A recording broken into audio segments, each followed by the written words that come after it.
Good morning, good afternoon, and good evening. My name is Innocent. I'm from New Wave Photography, Zambia, and I'm the CEO for New Wave Photography.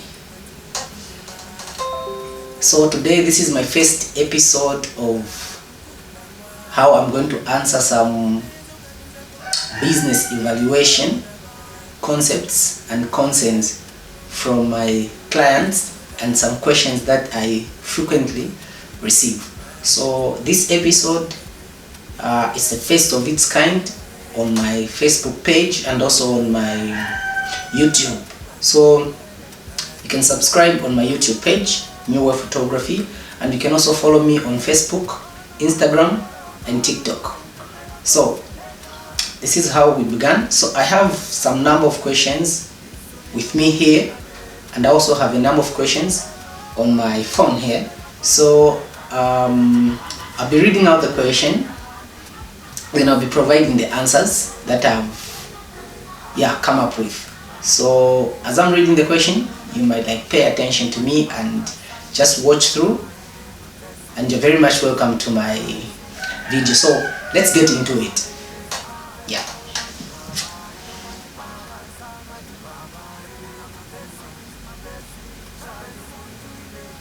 So my first question is, where do you find your inspiration for your work? So where do I find my inspiration for my work? So my work here, we are talking about photography and videography. So my inspiration for photography is basically about my passion for it. So I'm inspired by a number of things to do photography. To start with, I'm inspired by the fact that I love to photograph and keep good memories. So my inspiration, it's about preserving quality and good memories about each and every event or anything that is happening around the world. So we are there to provide these services as an inspiration to keep and preserve memories. So when we talk about looking up to people that inspire me in this photography, detaching the political stance and everything that is happening, I think there are a number of photographers that are doing really good in Zambia, and some of their works have really inspired me, and I think I can also be in those circles. So I can mention people like Chala Tukuta, Andy Luki, there's also Fen, and Moses Ntonga. These four guys, I think on a professional level, I think I love their works, and I'm inspired in some way to do what they do or even better, because I see myself to be in that circle and I'm capable to do that. So my inspiration actually basically does not really come from one individual, but it's about preserving the memories of beautiful events and things that happen around the world. So that's where I draw my inspiration from. Yes. The next question is, can you describe your photography style and how it evolved?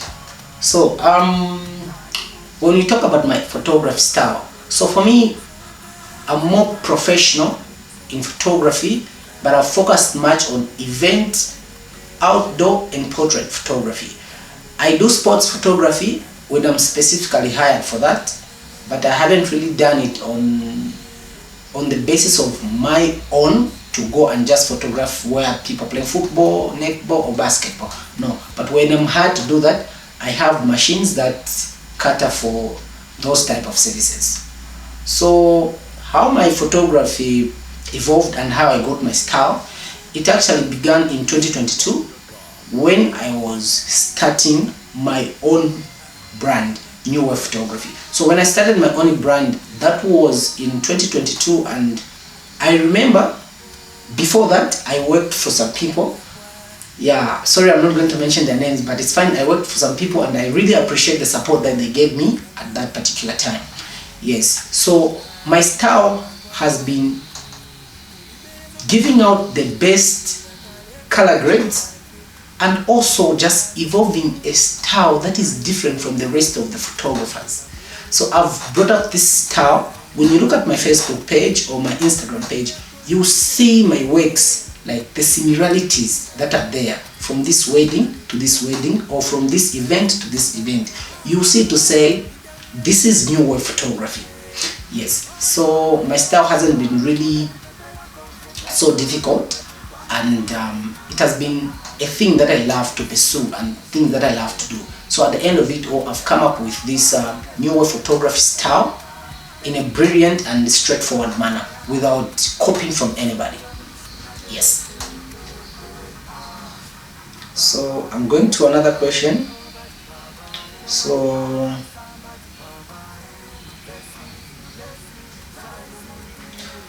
this one is, which editing software do you use? So for me,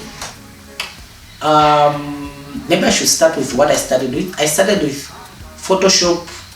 I think that was CS something, but for now I use Photoshop 2025 and Photoshop 2021. So I interchange between the two, and I also use Lightroom 2021 and Lightroom 2024.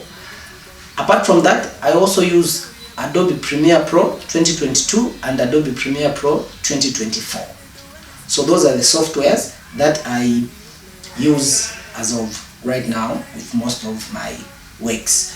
But for short videos, I use InShot Pro, and I also use CapCut in some videos. Yes, so those are the softwares that I work with. So let me go to the next question.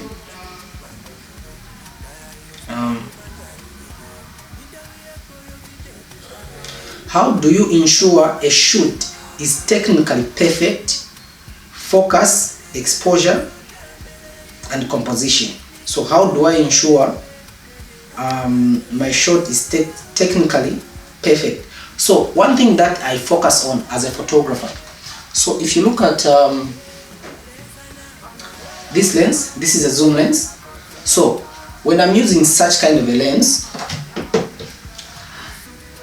I'm very focused and determined to produce perfect work by one, ensuring to say my focus is good, my lighting is good, and also the composition of my client and the person that I'm working with at that particular time is perfect.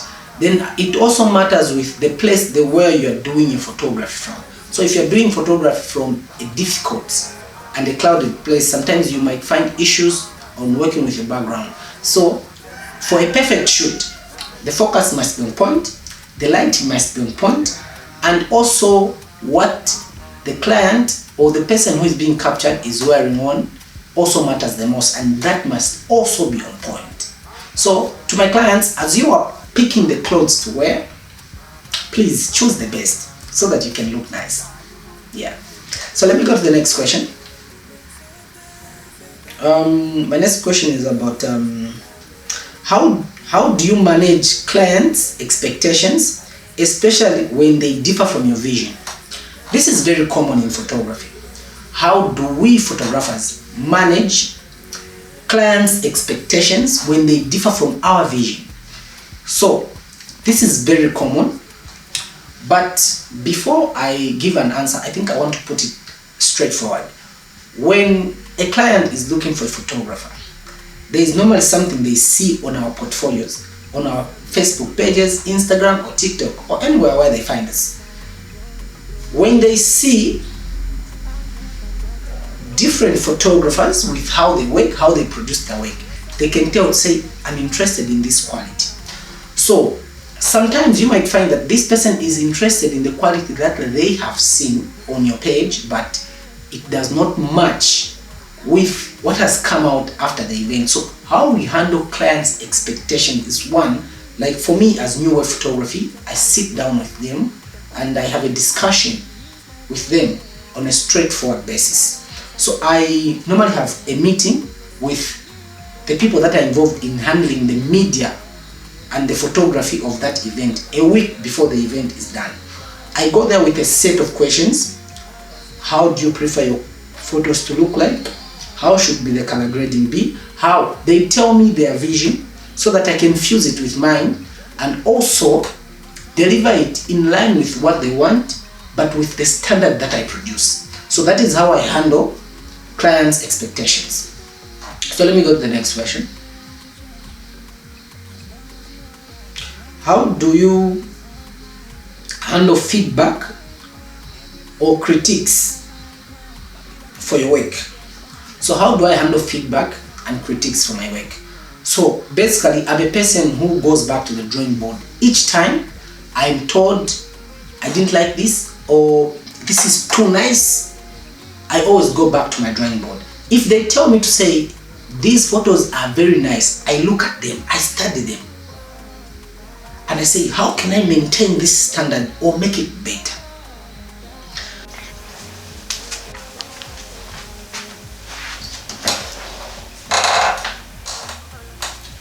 So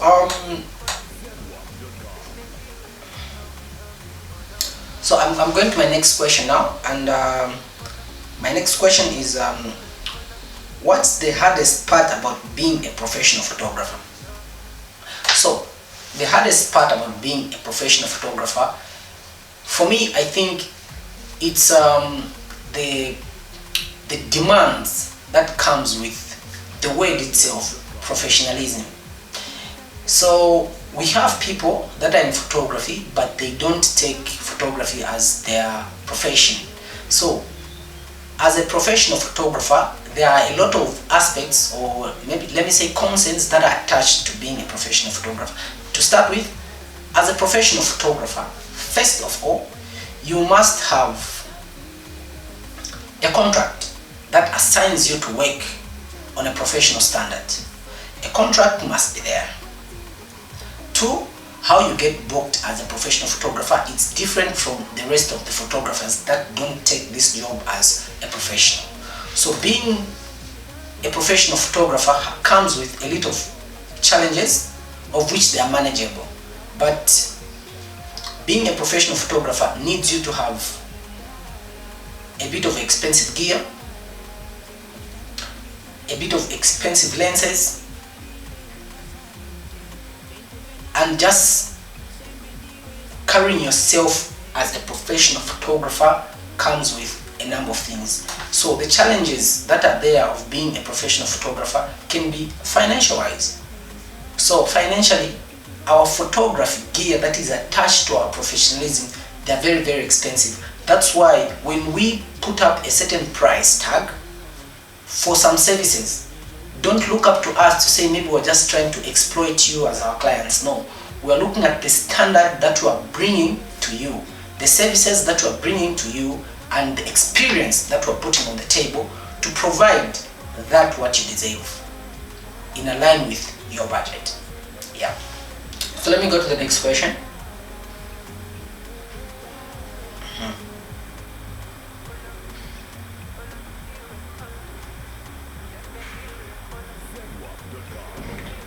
So the last question that I'm going to read is, how do you stay updated on new techniques in gear? How do I stay updated to new techniques and gear? This world that we live in is full of social media. So social media, everyone has come on social media to make money, some to just view and enjoy the videos that people make. But how I stay updated with the gear is that I've seen a number of shops that sell these gadgets on Facebook, Instagram, even on TikTok.